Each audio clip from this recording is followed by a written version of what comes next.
Guns in America may be among the most divisive issues in our country today. Gun rights advocates, as we know, they view gun ownership as a right, and they bristle at anything that smacks of limiting those rights or even that feels too intrusive on the subject. And if you want to know the latest flashpoint on this when it comes to gun advocates, it is, of all places, at the doctor's office. Here's the question. Should doctors be able to ask, forget about that you don't have to give them the answer, but they should be able to ask if you have or keep a gun at home.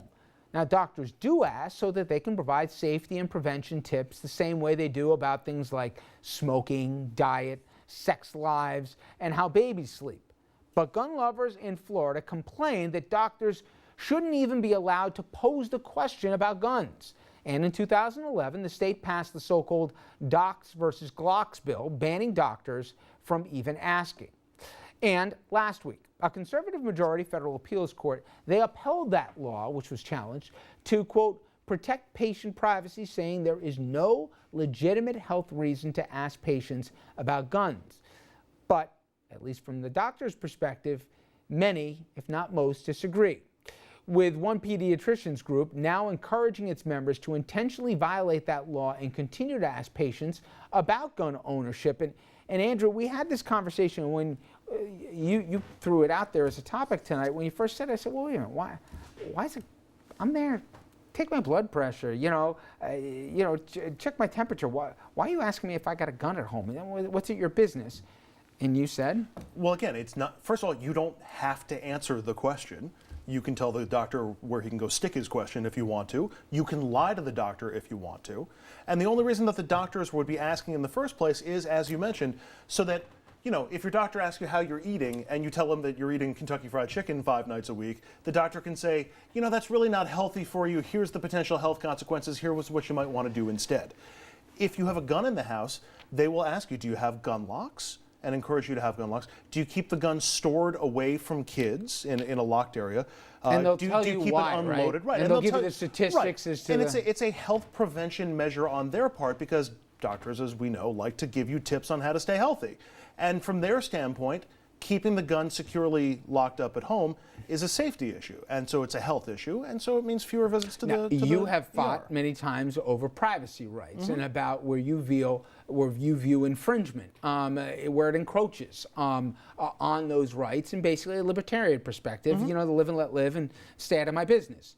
Would you find it intrusive if a doctor asks you these questions? Absolutely not, because I am very well versed at. Here, ask me if I have a gun at home. Do you have a gun at home? Go stuff your question, Rich. Like that's all it takes. Yeah. But you're not going to say that to your doctor. Or to my boss. So Right. You're probably not, but you don't have to answer the question, or you can lie if you want to lie about the answer. But here's my take on this whole thing is just that gun owners and gun advocates are so prickly about anything that they think is encroaching that even just having somebody ask them becomes over the top. You're infringing on my rights. How dare you? What about the privacy? They're not reporting this to anybody. This isn't going in your chart. This is just your doctor curious about your health and trying to ask. You can't even handle the question. I'm a little bit all over the place on this, but I guess my bottom line is your doctor does not have the right to know whether or not you have a gun. Right.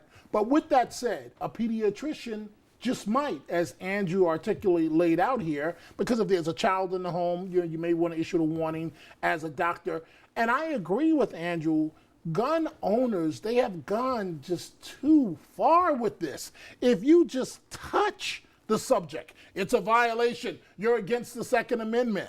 But at the end of the day, being honest with you, I really don't see why a doctor in Florida or any other state needs to know whether or not you have a gun. And to be fair, it's not every gun owner. We're talking about like the gun advocates, the ones who seem to wear the Second Amendment and the Gadsden flag like it's like it's their favorite T-shirt. Yep. We all know those people. We all know who they are. So I don't want anybody at home to think like we're indicting every If gun. a doctor asks you the question, how do you handle it? In that particular one, I probably would just answer the question with him. But I do remember many years ago, I think we all probably did this, where you went and you took like an HIV test, right, to see, and they talk to you about your partners and stuff, and you're like, I think I should answer these questions, but how much detail do I got to give this doctor about what's going on in whatever your personal life is? But I understand your point. You almost feel compelled to answer it. But at the same time, you know you're not, because you think the doctor and you believe the doctor's there speaking on your best interest. But you know, on the same end, I do understand. It's not like you're being denied. It's right. not like you're being denied care depending on your answer. It's not like you're getting kicked off But insurance people do depending on see your a doctor answer. as an authority figure. Sure. And people do feel sometimes that they can't say no, unlike if the guy from the post office is just, you know, asking you some questions. You're like, what is your business? I understand it, but at the end of the day, if you follow this logic, they're not allowed to ask you that question.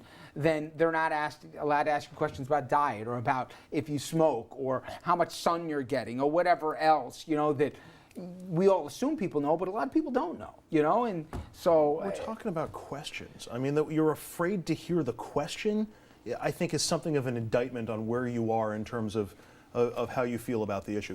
That you can't stomach somebody to even ask, I think betrays that you're holding onto it maybe a little tighter than you need to be. Yeah.